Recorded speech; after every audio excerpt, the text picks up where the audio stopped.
préserver l'Égypte et son peuple et de les bénir d'une élévation, d'un progrès et d'une prospérité perpétuelle. Le président a de même, fin de citation bien sûr présidentielle, on trouve toujours que le président a prié Dieu de nous accorder tous le succès dans tout ce qui est bon pour ce cher pays et de nous perpétuer la bénédiction de la sécurité et de la prospérité. Le président Abdel Fattah al-Sisi a de même envoyé des messages de félicitations similaires aux Coptes d'Égypte à l'étranger qui ont été transmis par nos ambassades et nos consulats dans le monde entier à l'occasion de cette glorieuse fête de Pâques où il les a félicités pour la fête et leur a souhaité toute réussite. Donc, encore une fois, bonne fête à vous, Madame Nadia Nazir. Et justement, il y avait une sagesse divine, si je puis dire, pour rassembler deux événements religieux pour les musulmans et pour les chrétiens. Comment vous avez vu, si je puis dire, cette sagesse divine? La coïncidence entre les deux fêtes, fête de El-Fitr, Ramadan, et la fête de résurrection, c'est une sagesse. Comme le Dieu veut nous dire, vous êtes un seul peuple. Tout le monde sera joyeux, heureux. Tout le monde va passer des vacances ensemble, même les vacances et les jours de vacances ont les mêmes choses. Alors, tout le peuple d'Égypte doit célébrer les deux fêtes ensemble. Oui. Monsieur le Président a attiré l'attention justement sur cette coïncidence en disant que ça représente une sorte d'invitation à tenir aux nobles valeurs religieuses qui appellent à la forte cohésion et au renforcement de l'esprit de la solidarité et de la cordialité qui se sont toujours manifestés sous leur meilleure forme sur la terre de ce grand pays à travers l'histoire. Donc, dans ce moment, si je puis dire, difficile du point de vue économique, comment vous trouvez ces appels à avoir une sorte de solidarité envers ceux qui sont dans le besoin? Bien sûr, vous avez raison, mais je vais dire quelque chose. De l'histoire d'Égypte, on voit que les musulmans et les chrétiens étaient un seul peuple. C'est le peuple coptique. Alors, génétiquement et de l'histoire, vraiment, nous étions un seul peuple et nous allons rester un seul peuple. Alors, on doit aussi réveiller la civilisation ou la culture coptique, parce que c'est une civilisation pour tous les Égyptiens. Ce n'est pas pour les chrétiens seulement, parce que tout le monde était coptique. Alors, il y a... Copte, c'est un égyptien. Nous parlons sur l'histoire comme des époques. Époque égyptienne et pharaonique, et après l'époque ptolémique, et après l'époque romanienne, et après l'époque islamique, et après l'époque moderne. Où est l'époque coptique? L'époque romanienne, c'est l'époque coptique. On doit appeler cette époque comme l'époque coptique. Et pourquoi on dit ça? Parce qu'il y a des caractéristiques de la musique, peinture, architecture de cette ère ou cette époque coptique. C'est une faute d'appeler cette période par l'époque romanienne. Non. C'est l'époque coptique que tout le monde en Égypte doit être fier de cette culture ou cette civilisation avec des caractéristiques de la musique coptique et les peintures coptiques et l'architecture coptique. Ouais.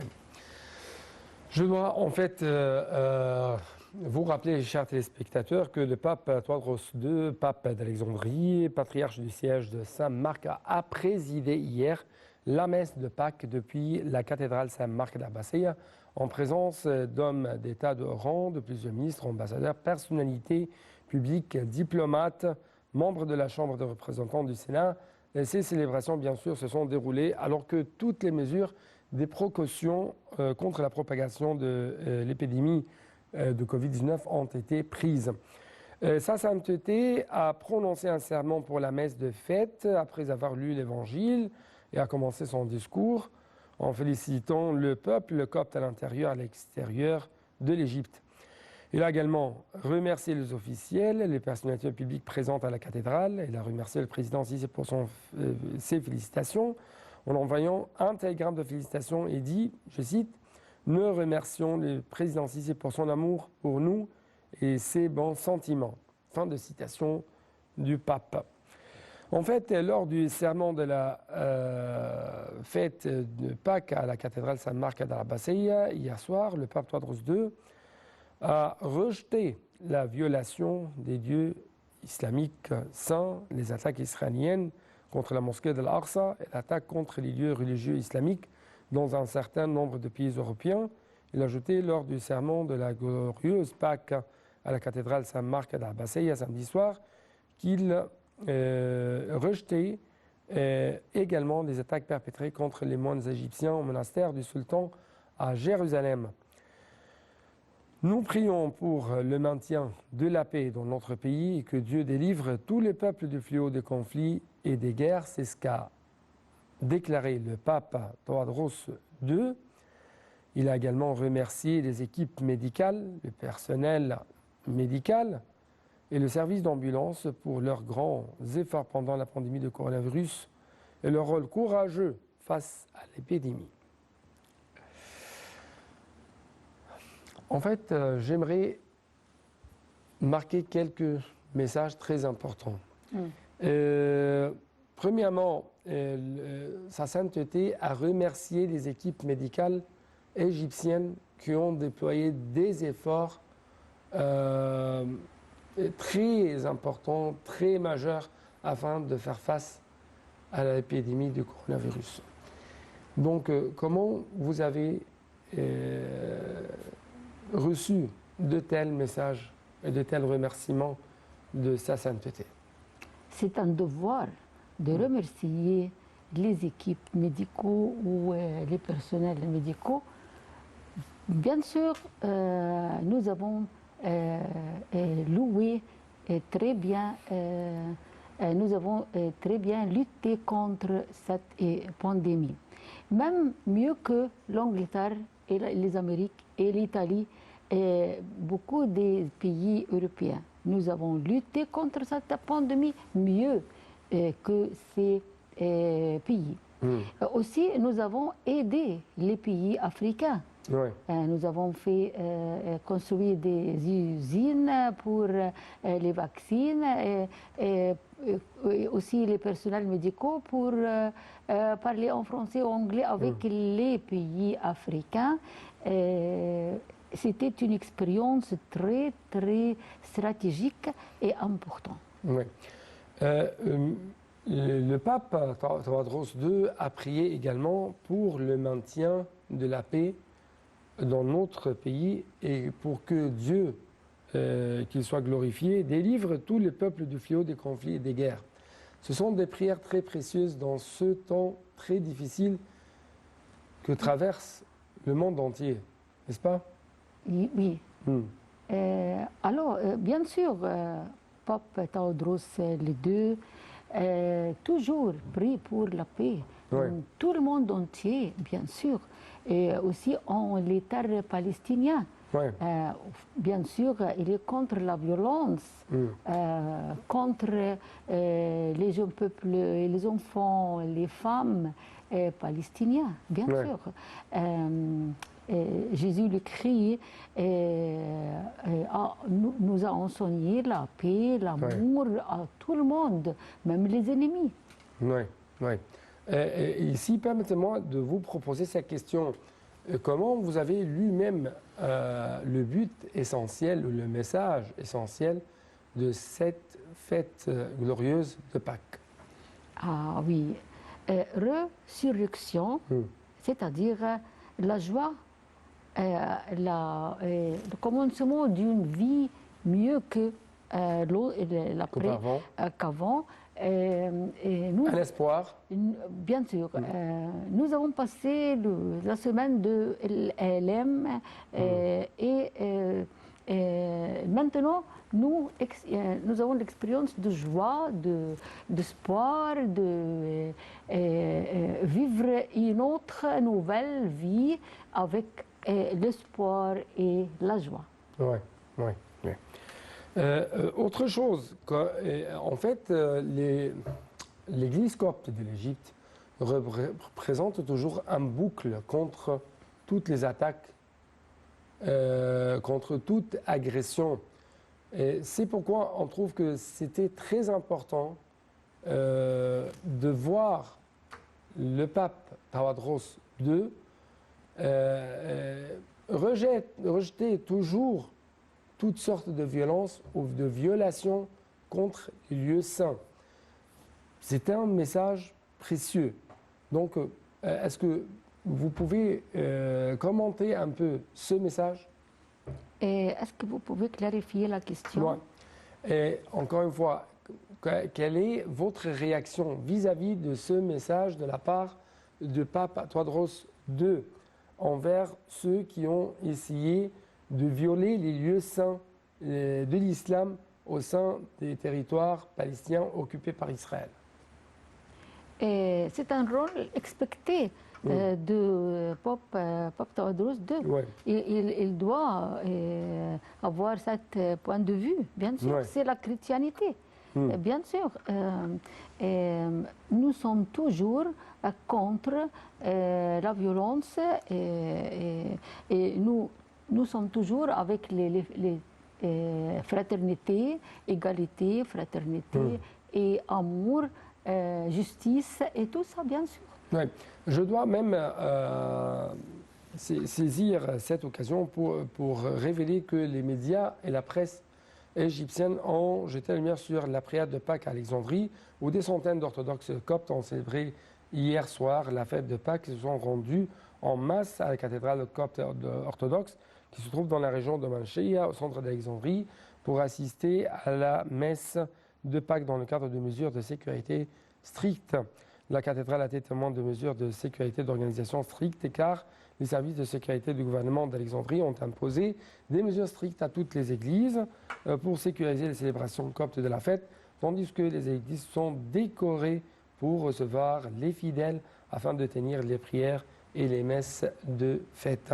Pour sa part, l'archevêque d'Alexandrie pour l'église épiscopale, le docteur Sami Fawzi, a exprimé sa joie du retour des célébrations de Pâques après 2 ans de souffrance due à l'épidémie de coronavirus. Donc, si je peux dire, que ce soit les chrétiens ou même les musulmans, il y a toujours une grande joie de leur part pour qu'ils se retrouvent encore une fois dans des lieux cultes, et que ce soit musulmans ou chrétiens, afin de célébrer la fête. Donc, à propos de ce point, comment vous, si je peux dire, trouvez les efforts de l'Église dans le domaine de la sensibilisation des gens afin de lutter contre afin de lutter contre, par exemple, le coronavirus, ou afin de rendre les gens conscients contre tout mal contre l'Égypte ou contre la société égyptienne? Hier, j'étais à l'église. J'étais très étonnée parce que beaucoup de monde, les églises étaient surpeuplées. Aussi dans les rues, autour des églises, aussi des musulmans autour des églises. Aussi, je veux dire quelque chose aussi pour les agents de police. Ils ont fait beaucoup d'efforts pour ces célébrations oui, ils ont réussi à faire ces célébrations avec beaucoup de paix, avec beaucoup de joie. Vraiment, c'est une réaction du peuple était très Heureux. oui, parce que tout le monde sont descendus sortis de leur maison pour célébration, même s'il n'y a pas de place entre les églises, dans les rues. C'est une manifestation très Manifestation joyeuse. de joie. Oui, c'était ça comme ça. Oui. Donc, d'après votre remarque, il y a toujours une manifestation de joie pour les chrétiens qui célèbrent cette fête. Et ça, bien sûr, se coïncide avec le mois béni du Ramadan. C'est miraculeux, si je puis dire, n'est-ce pas? Oui, oui. Surtout, il y a un quartier qui s'appelle Choubra. Ouais. Surtout en Choubra, quartier de Choubra, vous voyez tout le monde célébrant toutes les occasions chrétiens et musulmans.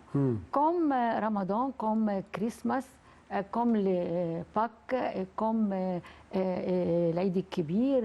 Tout le monde célèbre ces 4 occasions dans les rues avec toutes les choses ensemble. Des repas partagés, par exemple, des invitations pour prendre l'iftar, ou des invitations de la part des musulmans aux chrétiens, à leurs frères chrétiens, ainsi de suite. Aussi, Cham el-Nessim viendra demain. Ouais. Tous les Égyptiens avaient l'habitude, depuis l'époque pharaonique, de célébrer Cham el-Nessim. C'était la fête de printemps. Ils avaient l'habitude de sortir au Nil avec de beaux vêtements, des fleurs, des jouets, bijoux et comme ça. Ils avaient l'habitude d'étendre la musique et de danser.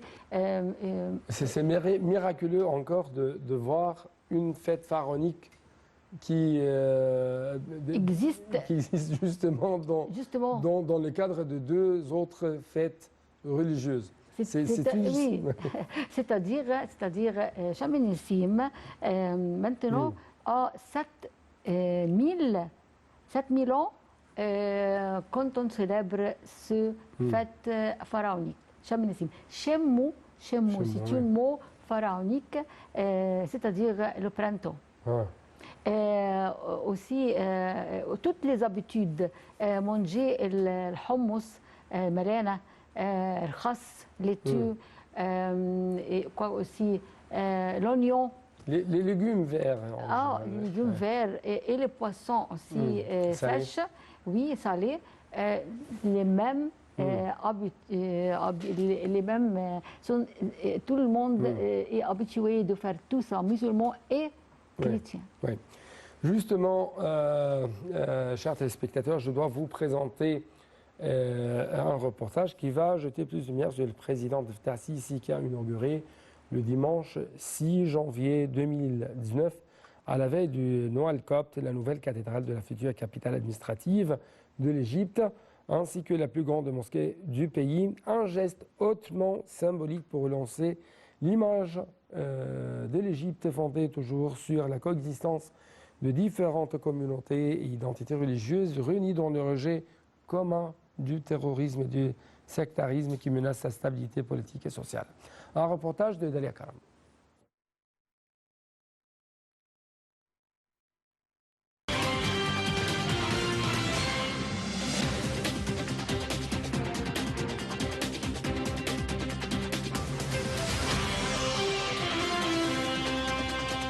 À environ 45 km à l'est du Caire, dans la nouvelle capitale administrative du pays, ont été entendus un discours écrit et lu par le patriarche copte orthodoxe pour inaugurer la plus grande mosquée du pays. Un autre texte rédigé et donné par le grand imam d'Al-Azhar à la plus grande institution de l'islam sunnite basée au Caire pour l'inauguration de la cathédrale de la Nativité. Un chiisme interreligieux qui a voulu faire du dimanche 6 janvier 2019, veille du Noël copte, un jour historique dans le pays des pyramides. Un double événement voulu au nom de l'unité nationale pour relancer l'image d'un pays fondé sur la coexistence de différentes communautés et identités religieuses réunies dans le rejet commun du terrorisme et du sectarisme qui menacent sa stabilité politique et sociale. C'est dans ce sens que le projet d'urbanisme de la nouvelle capitale administrative annoncé en 2015 par la présidence égyptienne pour désengorger la capitale actuelle a été conçu pour insérer la construction de la plus grande mosquée du pays aux côtés de la plus grande cathédrale du Proche-Orient. La grande mosquée peut accueillir 17 000 fidèles. La cathédrale de la Nativité, elle, de rester sur 7 500 mètres carrés, peut abriter plus de 8 000 fidèles. Le président Abdel Fattah al-Sisi, à la tête de l'Égypte depuis 2014, se veut le garant d'un bien vivre ensemble entre musulmans et chrétiens en combattant le terrorisme et l'extrémisme. C'est aux chrétiens d'Égypte, qui représentent 10% de la population égyptienne, que le président al-Sisi continue de donner des signes au nom de l'égalité entre les citoyens. C'est ainsi qu'il a procédé à l'inauguration des 2 lieux de culte musulmans et chrétiens de la nouvelle capitale administrative, accompagné du président de l'autorité palestinienne, Mahmoud Abbas, de nombreux dignitaires arabes nationaux et étrangers, d'une délégation d'El Azhar menée par le grand imam Cheikh Ahmed Taïeb et du patriarche copte orthodoxe Tawadros II, entouré de nombreux chefs religieux chrétiens. Le président al-Sisi, participant à la prière du soir à la mosquée Al-Fatah al-Alim, l'a inauguré aux côtés du grand imam d'El Azhar et du pape copte. Ce dernier a déclaré que nous célébrons ce jour-là une occasion sans précédent, déclarant que les minarets de la mosquée embrassent les clochers de la cathédrale de la Nativité du Christ, ouvrant un nouvel horizon pour notre pays bien-aimé. S'en est suivie la cérémonie d'inauguration de la cathédrale de la Nativité. L'an dernier, le président s'y était rendu à l'occasion de la messe de Noël. C'était la 4e fois qu'il assistait à la solennité chrétienne depuis le début de son mandat. Sa présence avait fait office d'inauguration pour les chrétiens, dans fraternité et d'amour.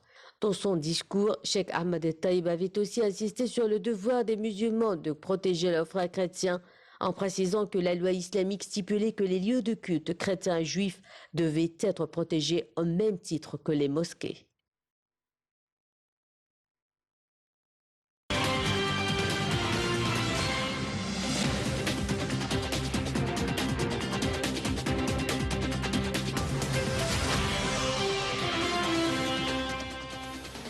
Donc, qu'en pensez-vous de ce reportage et quelles sont votre grandes remarques en ce qui concerne les points qui ont été révélés durant ce reportage?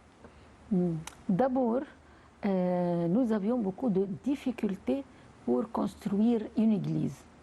Mais grâce à Dieu et grâce au président Sisi, maintenant il travaille sur la loi pour faire des lois pour construction les mosquées et les églises également. Côte à côte. Côte à côte. C'est une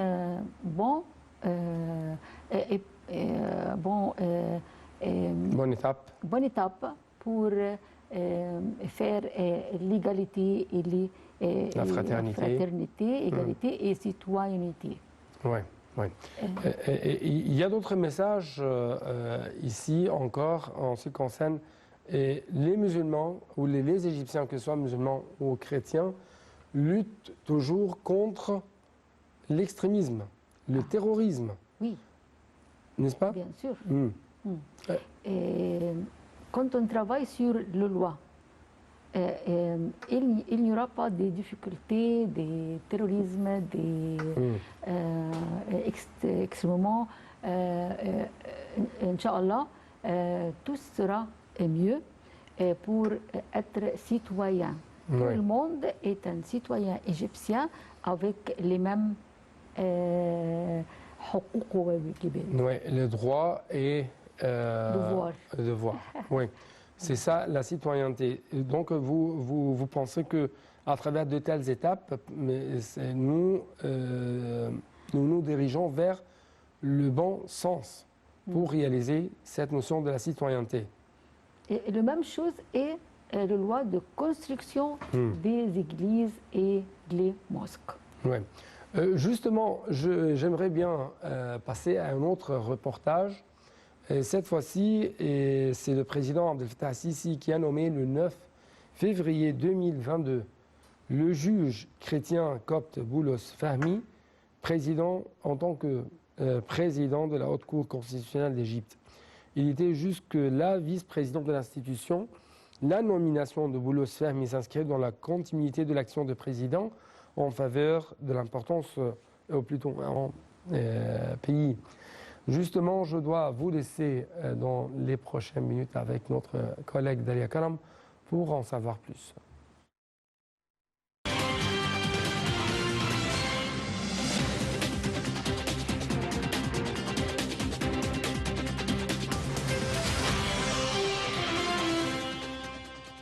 Une nouvelle étape nationale historique, tels sont les mots d'André Zaki, chef de la communauté évangéliste d'Égypte, pour qualifier la nomination du juge copte Boulos Fahmy à la présidence de la Cour suprême constitutionnelle par le président Abdel Fattah al-Sisi le 9 février 2022. Boulos Fahmy, âgé de 65 ans, est le premier chrétien copte à occuper le poste suprême de la Cour constitutionnelle depuis sa création. Le décret républicain numéro 51 de 2022, signé par le président al-Sisi, établit que le nouveau titulaire prend ses fonctions dès le 9 février 2022. Mirat Mabrouk, directrice et fondatrice du programme sur l'Égypte au Middle East Institute, souligne que le caractère exceptionnel de cette désignation, tout en qualifiant cette décision présidentielle d'acte réfléchi. Sélectionné parmi 15 autres juges candidats à cette position, Boulos Fahmy a auparavant occupé d'autres postes dans le système judiciaire égyptien, notamment ceux de vice-président de la Cour suprême constitutionnelle en 2010 et de président de la Cour d'appel du Caire en 2014. Ce geste du président al-Sisi en faveur de la communauté copte d'Égypte s'inscrit dans une politique plus large qu'il a mise en place, dont l'objectif est de tendre vers une Égypte plus égalitaire sur le plan de la citoyenneté pour unifier davantage le pays et sa société. Cette décision détonne de par l'importance du poste attribué et celle de l'institution.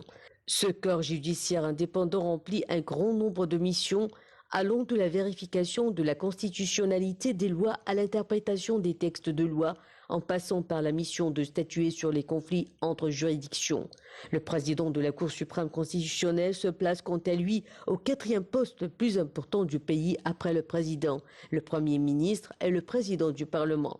Autre signe de l'importance politique du président de la Cour, sa 3e place pour exercer les fonctions présidentielles dans le cas où le président de la République se verrait dans l'incapacité d'assumer ses fonctions.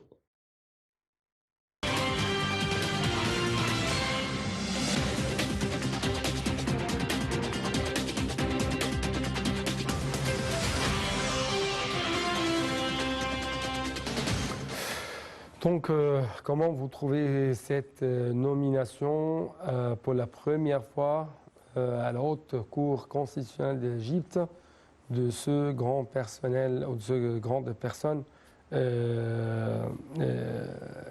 Boulos. Oui, Boulos, qui est un Égyptien copte. Comment vous trouvez ça et comment ça représente, si je peux dire, une étape positive pour concrétiser ce qu'on appelle la citoyenneté réelle en Égypte? C'est une étape très, très importante pour éliminer les écarts entre les chrétiens et les musulmans et pour assurer la citoyenneté. Merci à président Sisi qui a pris cette étape. Oui. Justement, comment ça, si je peux dire, de telles étapes, la construction des mosquées à côté des églises ou vice-versa, le fait de donner à tout le monde les opportunités pour réaliser leurs espoirs ou leurs réussites, commence à rendre les gens de plus en plus égaux, de plus en plus satisfaits et de plus en plus conscients qu'il y a vraiment ici en Égypte une sorte d'égalité et de fraternité. Tout ça est très très important. Aussi, la visite du président Sisi aux cathédrales en Eid el-Milad ou le Noël, c'est une époque très très importante pour éliminer les écarts entre les chrétiens et les égyptiens et aussi une autre fois assurer la citoyenneté. Nous espérons de plus en plus des étapes comme ça. Nous attendons parce que notre Égypte aimée, bien aimée, notre chère Égypte déserve tout ça. Mérite tous les bons efforts. Mérite la fraternité, égalité et citoyenneté. Oui. Là où il y a une mosquée, il doit aussi y avoir une église. Cette annonce a été faite par le président égyptien Abdel Fattah al-Sisi le 2 mars à l'occasion de l'inauguration d'un certain nombre de projets nationaux dans le secteur du logement des routes. Donc, si je peux dire, il y a un nouveau plan d'urbanisation ici en Égypte selon les ordres, les instructions adressées par le président Abdel Fattah al-Sisi à ces responsables qui sont concernés par la construction, la reconstruction même de l'Égypte. Dalia Karam et les explications.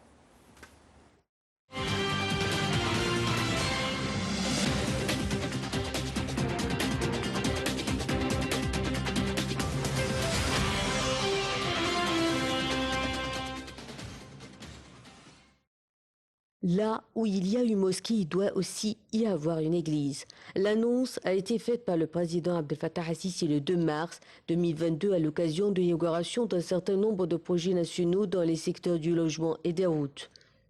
Ces projets d'ampleur auxquels le gouvernement égyptien s'est attelé ces dernières années participent à un nouveau plan d'urbanisation de l'Égypte. Parmi les mesures annoncées, les villes égyptiennes nouvellement construites devront désormais inclure la construction d'une église, ont fait savoir les autorités égyptiennes par la voix de leur président, et ce même si le dieu de culte chrétien sera fréquenté et utilisé par un petit nombre de baptisés, a précisé le président El-Sisi. Résumant les critères qui doivent inspirer les choix d'urbanisation des villes égyptiennes, le gouvernement égyptien a également indiqué que les chrétiens ne devraient plus se réunir dans un appartement ou encore présenter une maison privée comme une église. Les nouvelles mesures souhaitent en effet garantir à tous les citoyens musulmans comme chrétiens la libre participation aux célébrations, rites et activités de leur communauté. Cette annonce, ainsi que les orientations urbaines des lieux de culte chrétiens dans le pays sont à lire à la lumière de la loi de 2016 qui visait à réguler la construction des églises égyptiennes. Auparavant, la construction de nouveaux lieux de culte chrétiens était encore conditionnée par la loi ottomane et le décret des 10 règles ajouté en 1934 par le ministère de l'Intérieur dans le pays. Ces 10 règles interdisaient notamment la construction de nouvelles églises à proximité des écoles, des canaux, des bâtiments gouvernementaux, des chemins de fer et des zones résidentielles. Dans de nombreux cas, l'application stricte de ces règles a empêché la construction d'églises dans les villes et villages habités par des chrétiens, en particulier dans les zones rurales de Haute-Égypte. Le vote de la loi de 2016, fruit de longues négociations entre le gouvernement égyptien et le synode de l'église copte orthodoxe, a permis de simplifier la procédure de construction des églises. 6 ans plus tard, l'annonce du président Al-Sisi a suscité des retours positifs de la part de plusieurs représentants des communautés chrétiennes égyptiennes. La construction de lieux de culte sous l'ère du président Al-Sisi a pris une importance nationale et ne sera pas oubliée dans l'histoire de l'Égypte moderne, remarque ainsi Andrea Zaki, président de la communauté évangélique d'Égypte. Les mesures annoncées devraient permettre de faire un pas supplémentaire vers une plus grande égalité de culte entre citoyens musulmans et chrétiens.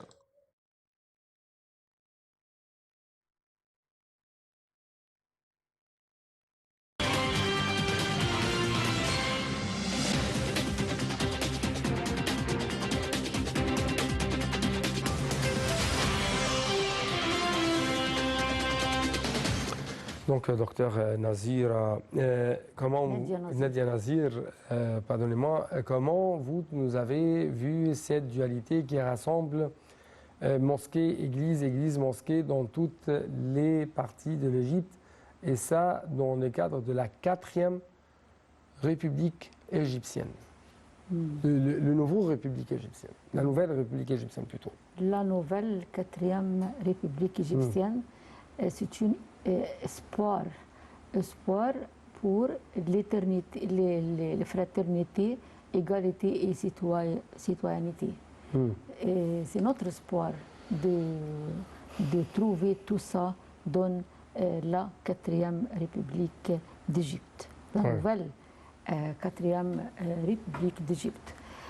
Tous les chrétiens, et je pense aussi tous les musulmans, ont cet espoir d'avoir pas de problème de construire une église. Il y a des lois qui... de pratiquer librement leur religion. Leur religion, Chacun peut pratiquer son religion librement. Pas de problème. Alors, ils ne vont pas prier dans une maison, dans une villa. Non. Ils peuvent construire leur église. Ça dépend sur la loi et comment la loi dit pour construction les mosquées et les églises également. Oui, oui.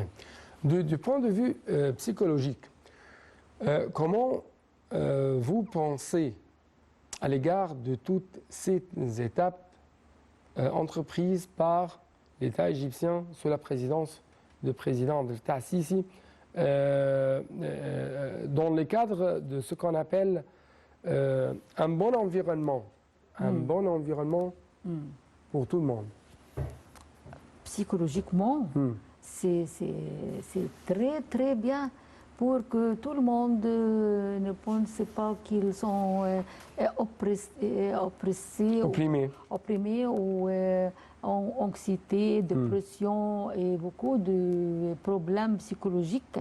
Mais quand on sent qu'il y a la fraternité, l'égalité, la citoyenneté, la liberté de pratiquer son religion sans de problème et construire des églises sans problème, c'est une chose très très importante pour l'état psychologique chez les minorités. Oui, et ça réalise en même temps ce qu'on appelle la justice sociale. La justice sociale, bien sûr.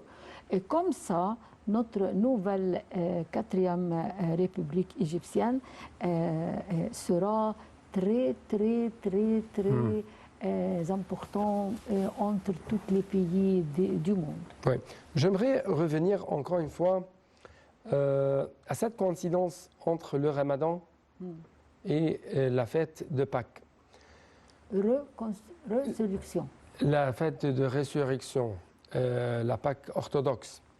Donc, ici, il y a toujours des fêtes religieuses, mais aussi des instructions pour une bonne vie entre tout le monde.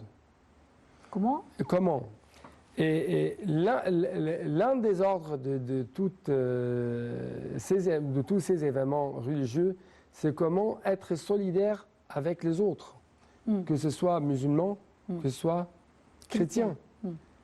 Et donc, j'aimerais bien que vous pouvez jeter plus de lumière sur cette signification.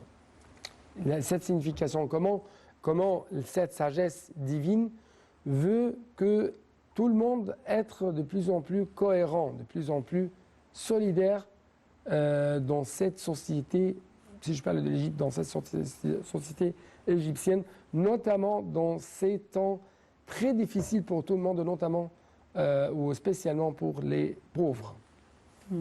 Ouais. Solidarité et cohérence entre tout le monde, tous les membres du peuple existent dans ces moments de célébration de deux fêtes religieuses ensemble. Bien sûr, nous allons faire beaucoup pour les pauvres parce que c'est une chance de donner beaucoup aux pauvres dans cette occasion.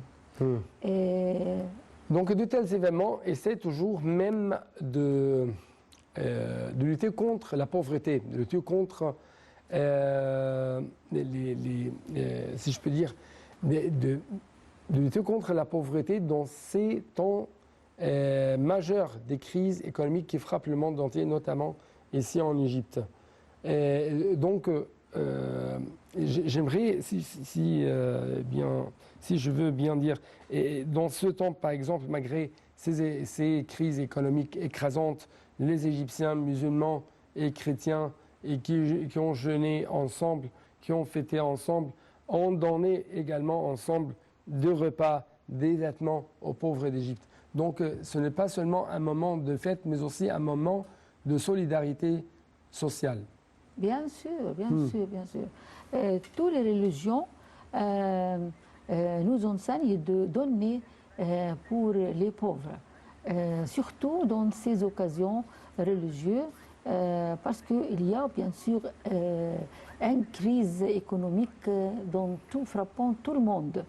Alors, pour fêter, pour célébrer la fête, on doit donner aux pauvres ce qu'ils veulent, généreusement, avec beaucoup de générosité. C'est la religion. La religion. Et c'est les pratiques humaines de ces instructions religieuses. Bien sûr. N'est-ce pas? Si on ne donne pas aux pauvres, quelle est la célébration? Comment fêter la fête? Et vous avez un voisin pauvre qui ne trouve pas aucune chose. On doit donner aux pauvres avec beaucoup de générosité, et surtout dans ces occasions. Oui. Docteur Nadia Nazir, c'était vraiment de bons moments de passer avec vous de telles discussions en ce qui concerne cette coïncidence et cette rencontre entre deux événements religieux majeurs. Merci beaucoup. Merci à vous. Merci. Merci.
مصر يا حر ابن حر بعد التحية والسلام شايل لك رسالة سيادة المواطن ببلغ سيادتك جنابك سعادتك لازم تيجي لما مصر هتقول لك تعالى يا ابن مصر